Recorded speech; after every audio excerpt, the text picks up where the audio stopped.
Today we're here with Burson Auto Parts to give you guys a sneak peek of the Milwaukee M18 Hot Shot jump starter. She's good for up to 8.1 litre petrol engines and 3 litre diesel motors. Alrighty guys, here she is. We'll get our first look now. Nice, easy to use clamps, 6 gauge wire to handle the 2000 amps that this thing produces.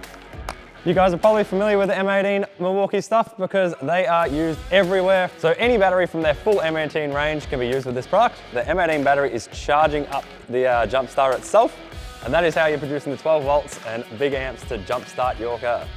She's ready to go in 70 seconds from plugging her in, and it handles up to 70 jumps on a full charge. Hit that big power button, hook her up to your car, hit that key button, and you've got 30 seconds to crank that key. So you don't need anyone else holding anything for you. You can do this all by yourself. There's a light up top with 4 different settings. It's got a handy USB-C port for charging your phones or personal devices. This product is going to make sure you're not stuck out in the middle of nowhere, whether you're camping, fishing, or out in the middle of the wilderness. This thing is going to get you started and back home. Pre-order now at your local Burson Auto Parts store.